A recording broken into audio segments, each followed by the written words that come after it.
time now. So let's play hockey. Hello and welcome back to the Let's Play Hockey Pod. Say it with me. Let's play hockey. We're here at the Expo, and the master of ceremonies, Bryan Zollman. I can't even imagine how you're going to do this podcast for the next 25 minutes. If somebody, sets themselves on fire, or, we got a little, maybe a small puppy poop somewhere. How can you even be away from the helm for this amount of time? This is a good break. I'm enjoying this right now. Okay. And we got Mr.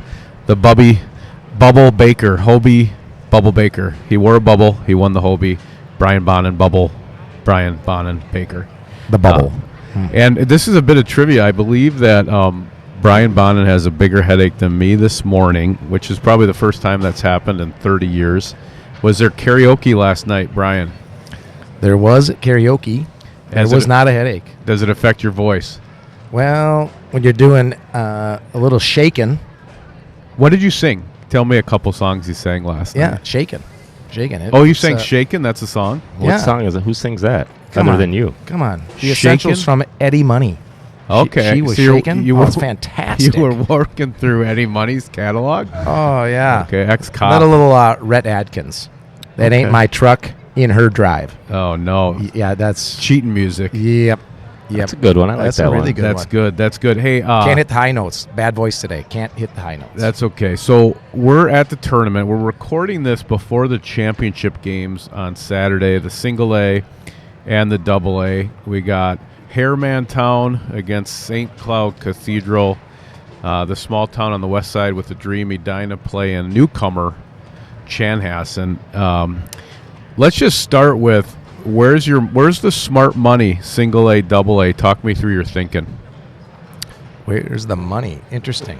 What are you betting on? Who do you like? Z, I'll go first here. I like St. Cloud Cathedral. One worry is I'm not sure the depth's there. We've talked about this. You got to have depth in the end, and now we're on the third game in 3 nights. Really difficult to do. You might feel good. You might sense you feel good in warm-ups.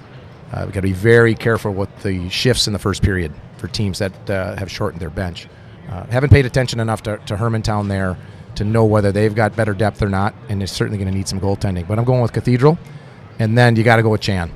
They're too fast, too good, too big, too strong. I really like 3 lines that just keep coming at you. The skating's been fantastic, and I see high-end skill there. So it's going to be tough to take those guys down, even though the Cake Eaters are someone you don't want to bet against. You didn't even hesitate. You got to go with Chan. That's like betting against Mahomes, That's hilarious. Okay, what do you got, Z? Class A, I got to go Cathedral too. Harrimantown is really good. They're also young. I just think Cathedral's top line is really hard to deal with. They got a good goaltender. So does Harrimantown. I think in a game like this, goaltending is huge. So a couple big saves. We saw it in the Chan-Minnetonka game. Hendrickson came up big for them. Stopped some point-blank opportunities, and that really shifted the game in their favor and got them to the state tournament. So I'm going to go Cathedral. I played with a guy whose kid is on Cathedral back in '91. We won a state tournament. It would be cool to have father-son state championships there. And then another Sturm. I went to high school with his dad. So kind of pulling for them a little bit on that side. Nothing against Harrimantown. Great program. Always here. Good, well coached. It's going to be 2 really good games. Now, double A, I agree with Brian. Chanhassen is really good. But Edina they're fast, and they're playing more physical than I've seen them in years past. And I don't know if they can take away Chanhassen's speed and skill by maybe we'll see what they do tonight if they try to play a more physical style. Again, it's going to be a really good game, and again, 2 really good goaltenders there, and that might be the difference. Do you, this, I didn't are pick you, one, are did I? you running for office or what? Have we had a Senate Judiciary hearing? Who are you picking in the game? Cathedral. My God. Cathedral and Chanhassen. Okay, thank you. My God. Do you know any parents on Chanhassen? Okay, so I am going to go Hairmantown. I do. I'm going Hairmantown and Edina. I'm going the opposite because Edina knows how to do this. And the thing that's weird about Cathedral, everybody says, you got Warroad, Hermantown, Matamidi. I know that Cathedral's in that tier as well, but I really didn't hear anybody talking about them before the tournament. So I guess everyone's fallen in love with them in the tournament. Is that kind of what I did that with Cretin, and it kind of ran out of gas last night. But sometimes when you watch teams against other teams, you can kind of you don't know how good they are, right? Because there's different water level. But this Cathedral team's the real deal, huh? You think they get all the way through? Well, there's matchups that matter, as you're saying. And then I believe this year Cathedral went up to Warroad and won. So they probably should have had a little more conversation about that team and what they were capable of doing. So I'm not sure they're so sneaky as much as you said you went with Cretin. That would have been a risky bet. I lost some money on that. Oh, you did? Okay. Yeah, I did. I didn't get as many bets in. Luckily, it was 2-0 before some of the texts were returned. I'll say this. I think Hirschfeld is the best player in the tournament, a junior kid from Cathedral. In the entire tournament? I've seen him play. If you watch his game, he's strong. He's tough on the puck. He's just hard to move off the puck. He gets to areas that are hard to get to. And he puts the puck in the net, and he can dish too. I mean, he's just a good player. He's only a junior. I'm intrigued. Where's he going to college? Do we know? We do not know yet. I don't think. Or is he tendered? That's a good question. This is a live podcast. So hey, we got to go back to our thematic we've been running for a couple episodes. This idea of a third tier to the state tournament. Okay, so I think. If I know Bonin, he's been tallying the scores of every game for the entire tournament, so he can tell us how lopsided it's been. But where do you guys sit on the third tier as we watch this great tradition? Because, by the way, everyone loves the state tournament here, but we're just trying to protect it. But where do you sit on a third tier having watched this year's tournament? And I'm going to bring up something. I've been pitching this idea at the bar, and I'll tell you what the counterpoint is after you weigh in. Well, I think if we look at Class A, again, for day one, the differential is just too large. And we got some reasons behind the scenes of why this makes some sense. I mean, we're in 2024. We have more kids than ever playing, more kids than ever moving around. That's just the reality that we're in. So, for instance, New Ulm, they make it to the tournament. They haven't played any high-end teams all year. They've not prepared themselves that way. And right out of the gate, they got to play a team that's been preparing themselves. That's my issue right now is you can't have teams playing a double-A schedule and then not wanting to play a double-A schedule in the playoffs. So if you want to play with the big boys, then you got to stick with the big boys. So that's where I'm seeing the discrepancy happening is just between the teams that are working all year to play a certain kind of hockey at the end of the season. And so we saw that again this year, I believe, in just what that, the schedule looks like during the season and then what you're going to see, here in the section playoffs and then into the state tournament. So again, the discrepancy is very, very visible. I agree, especially those quarterfinal games. I think it was 24-4, the Class A scores. There's just too much disparity there between the top team and the number 8 team. I guess they don't seed the 5 or 6 through 8, but I just think it's time. I agree with Brian. I think we give more programs an opportunity. More kids would stick around with that program if they knew they had a chance, to get down to St. Paul or to get to a section semifinal or a semifinal. There's just dozens of programs that have no shot of competing once you get to this time of year. And that's always going to be the case. It's the case in every sport, but I just think there's so many teams and there's a lot of good teams and good hockey players that don't have a legitimate chance. And I think we coach, like Brian said, it forces you to coach a different way. You're coaching more how to stop another team than you're coaching more how not to lose than how to win hockey games. And I think that's unfortunate. I think that hampers development. So I don't think it's going to hurt any. I mean, who would it hurt? A third tier. Who would it benefit from that? And are there 120 high school hockey teams in Minnesota? I don't know the exact Something amount, like but like 128, I think. So you basically push up 40. You basically say there's 40 AAA, 40 AA, 40 single A, something like that. Yeah, I think there's a couple more teams than that. If I looked at I think it was the Minnesota State High Schools League the website, but I think you're like 40, 60, 60. Okay. It almost rings true, like 40, I like 64, that. I like 64. that. So that top tier, that Delta Platinum level is a little different. So here's when I would talk to people at the bars about this and doing research for the Let's Play Hockey podcast. I got two thoughts for you. A lot of people said just do a 16-team tournament and have it pairwise. Basically, like college hockey. You play who you play, and you can earn your way into the top 16. So we don't have a scenario like Benil dead, Wyzetta dead, Tonka dead, OMG dead. We want top 16 seeded pairwise style. And then the other thought I wonder is, remember when section finals were like no one knew unless you were there. It was like a tree falling in the forest, right? Now, with social media, there's 16 champions the week before the state tournament, and it is going crazy. I mean, it's like college game day of high school hockey. So I just wonder, part of what freaks me out about making any changes to this thing is it's just so great. Like, I went to all day Thursday. I know the scores were lopsided. I'm here at the Expo. I feel like an 8-year-old kid. So what are your thoughts on is 3 tiers has to be better than 16 seeded teams, right? Because 16 ranked teams is basically the same thing. You can't get rid of the section final. I mean, that's such a great experience and such a special part of high school hockey.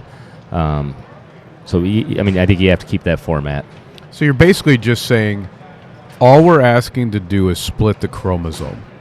We got a good thing going here. We know it works. We know Minnesota will support it. Take those 2 eggs, AA and single A, and make another one. And now you got more winners. More people thinking that they're hockey players. And like Brian has alluded to, it will change the way we coach and develop players. I really believe that. So I think you try to see who would not benefit from this, and I don't know who would not benefit. And why did baseball do it? Why did football do it? Why did basketball do it? Well, because it's best for the kids, I think, and and that's what we should be trying to do. Can you imagine the Minnesota State High School League trying to do things with hockey? I mean, that's like you'd have to be Jimmy Carter. Like, I don't even know how you would. They have to be terrified of the sport. That's why there's no changes, because you're like, oh, I don't want to go in there.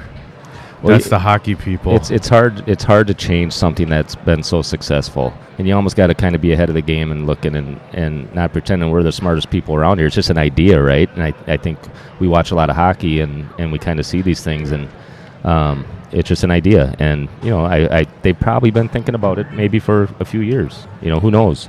Well, we've certainly put our hand in the air on it, and I think that's great. Go ahead. Well, yeah, but if you think about, too, there's some other fallout here that would be really, really positive, at least in my mind. One, let's take it two steps back and say, how did the high school league deal with St. Thomas when they moved up? So we have these examples in the past where the high school league has adjusted, was forced to adjust, is willing to adjust. I told you this year in the sections, a couple teams moved into Section 4, moved out of Section 4. Some of the reasoning behind this doesn't actually make sense, except that it makes sense. We can make some moves. One other thing I would really like about this is, we've been alluding to it. Z, you said it again. Let's raise the skill level. Let's raise how the coaches are trying to develop these players. If you knew that, Coach in Eastridge, you're worried about what Section 4 is going to be. All of a sudden you have an opportunity, as we're going to move into 40 teams and reseed everybody. You might have to go over, and play Wayzata. We haven't played them all year. Gives you an opportunity to look at one game as that matchup and find a way to beat the big dog. Those things won't change. So we can talk all we want about rivalries, but the sections, the way those are changing and moving, this would only make it better. I really do. I mean, all of a sudden you throw Hermantown in there with Andover and Grand Rapids. I think it only raises the game. Well, everyone thought they were crazy when they made it 2 tiers. I don't see anybody complaining now. Hey, Zollman, do you have any ad reads you need to get in, or I'm going to do it before we might have a visitor coming here from the USHL in a few? I would just say come down to the Expo. Lots going on here. We're giving away a ton of awesome prizes. True Hockey's giving away a couple pairs of skates here at 11 a.m. And we got a bunch of prizes in our booth, just cool stuff, autographed Wild jerseys and sticks and all kinds of stuff. So awesome. So I'm going to do our 2 for house people. Buying a house isn't easy. I went through the process with Sheldon Frank, NMLS 213346, and Summit Mortgage. I felt like I should have bought him a scotch after it was over. He did such a good job. I didn't, but it's the thought that counts. If you're going through the home buying process, it can be daunting. He's going to hold your hand on interest rates, get you pre-approved, give you white glove service the entire way. If you're looking to buy a house in Minnesota or Wisconsin, reach out to get pre-approved. Call Sheldon Frank, 612-232-1872. Summit Mortgage Corporation, NMLS number 1041, is an equal housing opportunity lender. And then once you, when you this is a little bit cart before the house, because before you do the mortgage, you got to, you need a real estate agent, and you can't look any further than the identical Yoakum twins.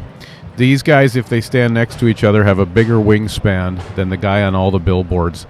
One of them's a lawyer, one of them's an artsy creative type, and they're living proof that 2 heads are better than 1. So don't roll the dice when it comes to your biggest asset.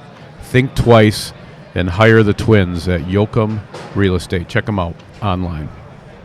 All right, let's sneak in another. Any hot topics for the 2 of you before we get our guest sneaking in here? Maybe because Zollman, we only have 3 mics, right? So I can bolt out of here. Yeah, so why don't anything you want to say, why don't you do it now, and then Bonin and I will grill this guy. Okay. Yeah, I just think the state tournament is great. One idea, we're going back to the idea, the consolation games, are they needed? This year they're played at Aldrich. It's such a letdown. I've been on both sides where we've won the quarters and then we've lost the quarters, and it's such a letdown. You lose that first game. Do the kids, should they keep playing? I don't know if they do it in volleyball or basketball. I think if you lose in the quarters, I think you're done.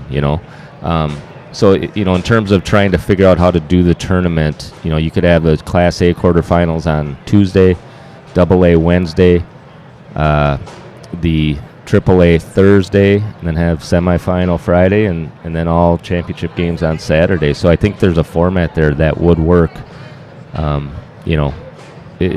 It would be different, but again, I think it would be better. I like it.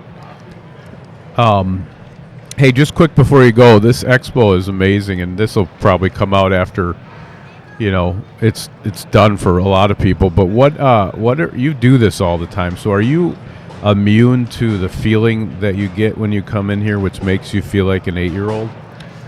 I think I am. I think it's almost like when you get to know like a celebrity, and you realize he's just a regular dude.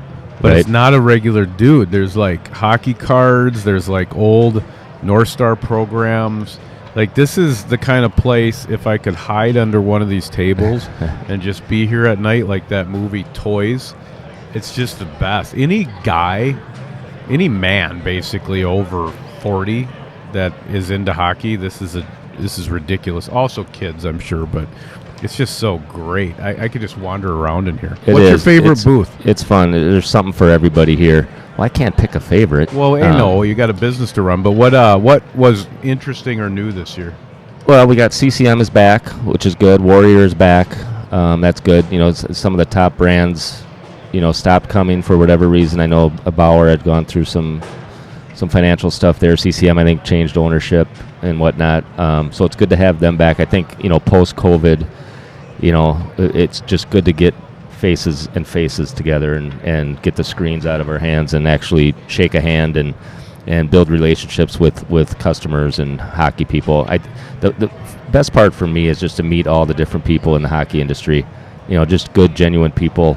You got the big brands, but you also got the the little startups. That they got their apparel brands or a new training technique.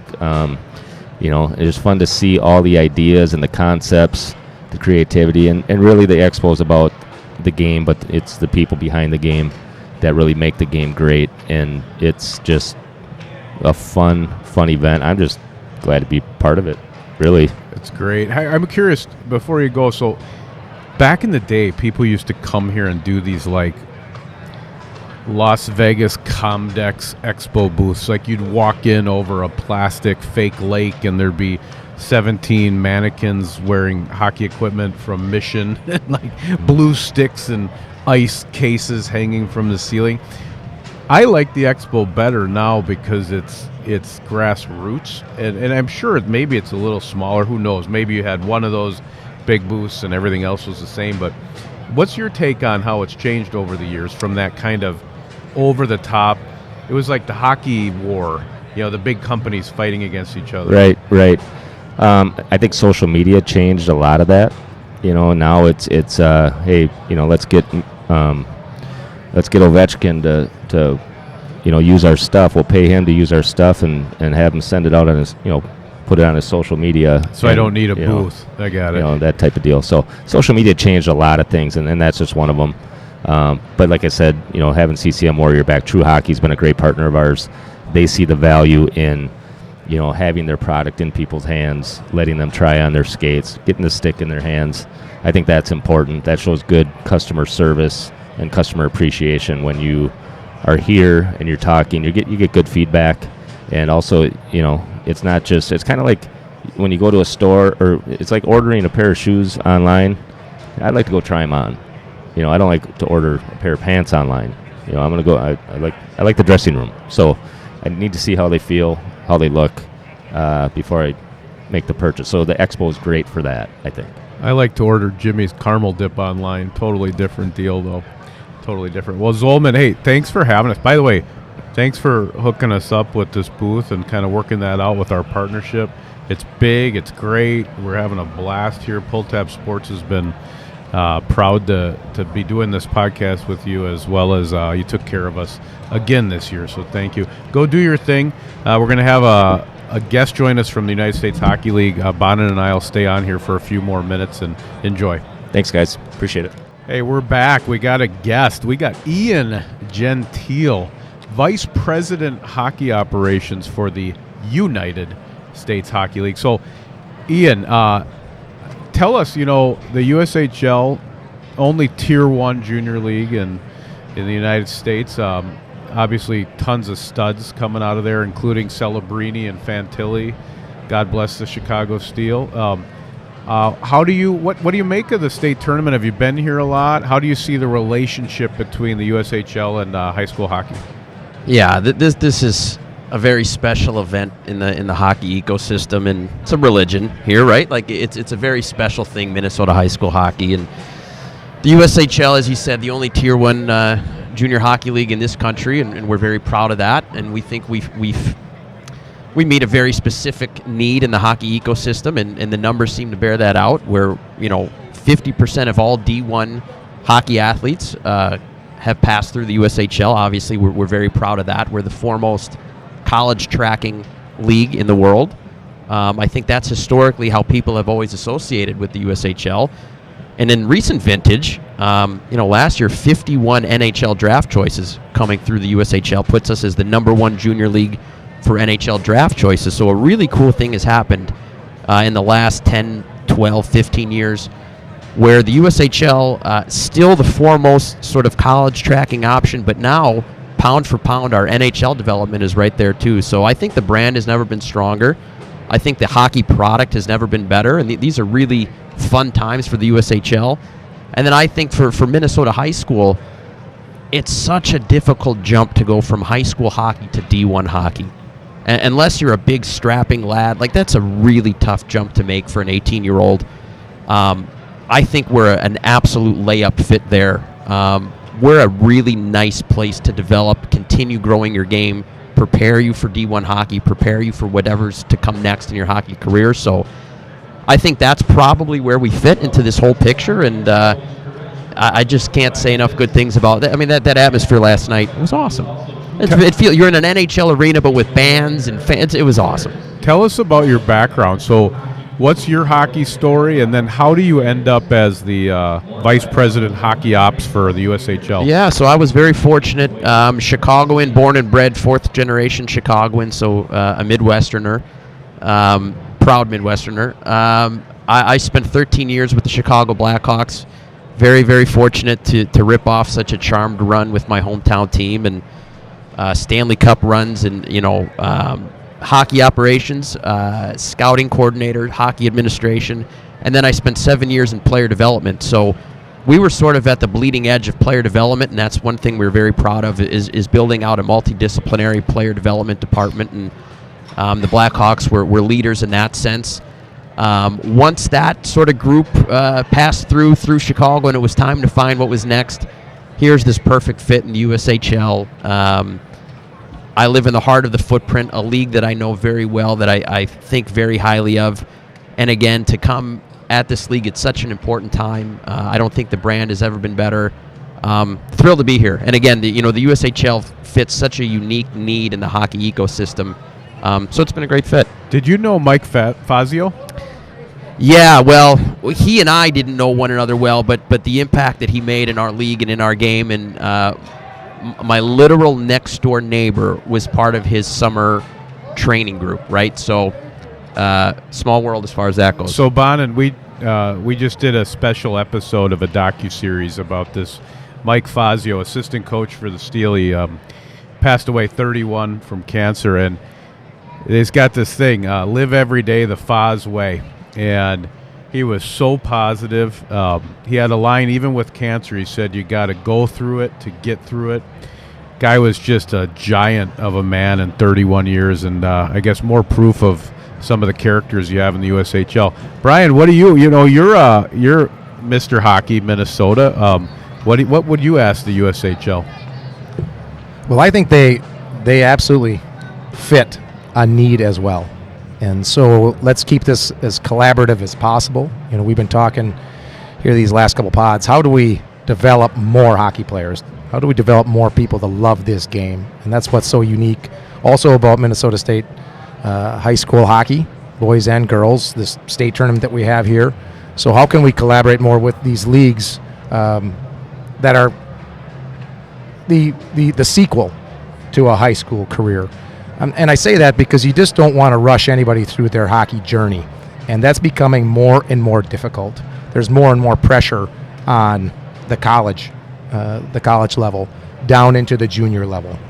And as players move around, people make quick decisions sometimes that maybe aren't as well thought out as I would like to see that happen. But there's a lot of pressure to it. Where do you think that pressure comes from? Is that I can't imagine a college coach being like, hey, you should, I guess maybe, is it a family advisor, is it a coach, or is it a parent that's saying we have to quit doing this and do this, keep up with the Joneses? Where do you think the pressure's coming from? I think maybe even more today than ever, the advisor. Okay. Or the advisors. And everyone has their own unique business there, so that's also a selfish endeavor in some ways. I mean, the three of us are going to disagree on a coaching style, assistant coaching style, player style, who's in the lineup. And we all love to hear really great things about our kids. So if someone tells you, like, listen, I've got what you need, this is what you should be doing, we're already listening. Well, and they don't say that. They say your kid is special, and I've got what you need, and that's the sweetest drug known to man, isn't it? Yes, it is. Well, you talk about. So you were saying some of the numbers about Minnesota. I want to hear you talk about how big of a percent in the USHL is coming from the state of hockey, and I'm a big proponent of before and after. I really like this that a high-end talent in Minnesota can supplement their high school season playing before and after with the USHL team. Sounds like one of the Minnetonka kids joined Madison recently. Talk about the presence of Minnesotans in the USHL and the before and after option. Yeah, you're on it. I think you hit on a couple of the main points there. And 20% of USHLers are from Minnesota, and that's our number one state by far. So, I think historically there's been sort of a competitive view between Minnesota high school and the USHL, and it couldn't be further from the truth. I mean, literally the most USHL athletes come from this state. We're very proud of that. I think Minnesotans should be very proud of that. The before and after fit has been a natural and has a long tenured kind of fit. And that's going to be the preferred option for a lot of athletes because Minnesota high school hockey is so special, and they want to have that experience at home. And why wouldn't they? I mean, look at what we're around, right? Like it is a very special, unique thing to this state, and that's going to be the best fit for a number of athletes. But I think there's a lot of Minnesota athletes who, if they are fortunate enough to make a USHL team in high school, that might be the best option for them. It's not a one-size-fits-all approach, right? I think that's what's so important. And being here this weekend, it's to try to break down, if those barriers still exist, that the competition barrier, USHL versus Minnesota high school, I think it's far more collaborative than competitive. As I think one complements the other, and we can be a part of the athlete's journey, whether it's the before and after model, or for some athletes, if they're fortunate enough to make a USHL roster at 16, 17 years old, spend the whole year with us. Well, I think there's often some benefits here that could be missed by the general public. Again, talking about parents who might miss what does this journey going to look like? Well, the best option by far, 16 years old, I try out for the Chicago Steel and make that team. Why is that? Well, because then I can have my 16-year-old play with these grade 18, 19, and 20-year-olds, and that's going to make them better. That is not true. That's not how this works, certainly for all players. So if you go down and you play before the season, you get a taste. You get a couple of games. Realize what this jump to the USHL is going to be like. Now take that speed, the skills you've learned in the game, go back to your high school team and develop again for the age and level that you're at. That's another benefit that I can see here by collaborating with the USHL. What we need in Minnesota, and I'm pretty opinionated on this, is don't take our kids too early. Be as honest as you possibly can with them with you're not ready. You're just not ready. There's so many great players out there.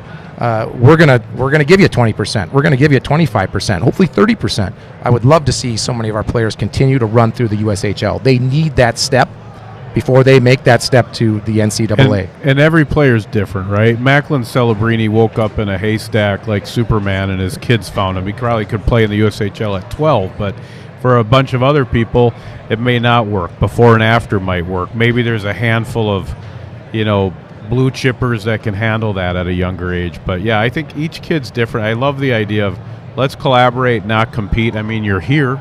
You got a booth at the Let's Play Hockey Expo, right? So obviously you're taking it all in, and it's a great league, and I think it's a ladder, right? And we're big proponents of college hockey too, and the NCAA. I mean, it's basically high school, juniors, NCAA, NHL, if you should be so fortunate. So, hey, man, we loved having you on. Anything you didn't get to say or you wanted to ask us? No, if I can return the compliment, Minnesota high school, what we're seeing this weekend is such a special thing. Again, no one's a bigger fan of what's happening here than the USHL, and let's continue. I know enough to be, I'm not a handyman per se, but I know enough to be dangerous. And when you are on a ladder, it's important you hit every rung, right? So we think the USHL absolutely serves that purpose for a number of athletes. Thanks for having me. USHL.com. I know the state of Minnesota is high school crazy. D1 crazy, but check out what we're doing. And when you look at those D1 rosters, you're going to notice how many USHL is listed next to those players. Come find out about us, and we'd love to have you. Who's winning it this year? Is Fargo the wagon that we all think, or who's your pick? Can you say that? I don't know if I can say what I can say. No one listens. If you check out the standings, Fargo is having a charmed run. What a terrific organization! They're winning games like 12 to it's nothing. Wild. Yeah. In the USHL. Well, there should be a team in Minnesota that we should would love be calling to be here. out. So let's call out the Minnesota team. They might win. I mean, let's get it together, John. Do you know anybody that can fork out? I think between my business partner and I think we can find somebody. 10, 12 million? That's easy. We don't talk about that. Keep that on the DL. Hey, thank you so much for being here. Thanks, welcome to the state of hockey, and check out the USHL. Welcome back. Nice to talk to the USHL. A couple sponsors I got to mention. We are sponsored by Cub. They sponsor the Pulltab Sports Content Studio. Local grocery store, Love Sports, sponsor Wild on 7th, Homer Hankies, PJ Flex headset. Cub, they're one of us. They're local. They're awesome. Check out Cub. They deliver at cub.com as well. And if you're looking to buy your dream home, make it a reality, check out Custom One. They're builders. They're renovators. They've been doing it for over 40 years. The type of houses you see on the Parade of Homes and the Artisan Home Tour, they're made by Custom One. Check out Custom One. So you want to talk refs. We're going to do a couple minutes and be done with this episode here from the Expo. But what is you got a bugaboo on the refs. What is it? Well, we just got to collaborate with the refs. And what are you seeing that's bugging you? In terms of lifting the skill of this game, coaches should be on board with this as well. I know it makes us all angry when a ref makes a bad call. But right now, we're just not calling enough. Classic example, go to last night's game. Kirill, a little one-handed hook on Cale Makar. Everybody's looking at it like, well, what the heck really even happened there? Did something happen or not? And yes, it's called hooking. Kirill knows what he's doing. Makar knows the effects of that. Avalanche get a power play. They score a goal, Wild lose. It's just part of the game. If you're going to take this risk, if it's a penalty, call a penalty. That's your message? Start calling the penalties. Yeah, because we're forcing players to dump, to eat the puck, they can't make plays when you're whacking their hands and whacking their sticks. And I'll tell you call that once or twice in a game, instantly the players are going to stop doing it because the coach is going to yell at the player, stop doing that. You know it's a call. So it's just going to create this space and time. And right now we've got a great level of skill. We got to step it up right now. I mean, the USHL wants 20%. We want 25. We want 30. Let's move this game up a whole nother notch. You're consistent, Mr. Bonin. Coach to win, don't coach not to lose, and referees are a part of that. So while you were doing karaoke last night, Eddie Money, I was putting some of the finishing touches on the All Hockey Hair team video. You have any comments on the hair this year? And we're going to do a little charity shout out. That's the whole reason we do the video. That is the whole reason we do it. The Hendrickson Foundation. Yep. That was a fabulous. You see anything you like this year? Well, every year you see something good. But, people start these players beginning of the season. They're thinking about it. That's good. Well, you should be. That's the dream. It's part of the journey. Yeah, I mean, I told you I got to bring it up. I mean, when there's a John King on the ice, we got to celebrate that. I mean, this is fantastic. I think that's the reason I lost money on Cretan. They had a player named John King and another player named Bennett, which is my son's name, and they were on the same line. I was like an ATM. Between Max Anderson, John King, and Bennett, I was just like giving money to people. I thought they were going to win the Stanley Cup, the NCAAs, and the state tournament. But hey, anybody, if you watch the Hockey Hair video this week, we got a great theme. I would just ask you this: if you've ever laughed one time, if you think you like the tournament and this is a sideshow to the tournament, please consider giving money to the Hendrickson Foundation. It's a wonderful grassroots charity supporting SLED Special Military, blind, deaf, and hard of hearing in the state of hockey. Started by Larry the Legend Hendrickson himself, state champ, Apple Valley, and the greatest high school game of all time, and now being run by his boys, Danny and Darby and Dana and the rest of them over there, Kristen as well. So check out the Hendrickson Foundation. Give $1, give $5, give $24 because it's 2024. That's why we do it, and it makes a big difference to those kids. This has been Let's Play Hockey with Brian Bonin and John King live, not live, almost live from the Hockey Expo. Let's Play Hockey. Enjoy yourselves out there. Go get it. Bye. It's time now. So let's play hockey.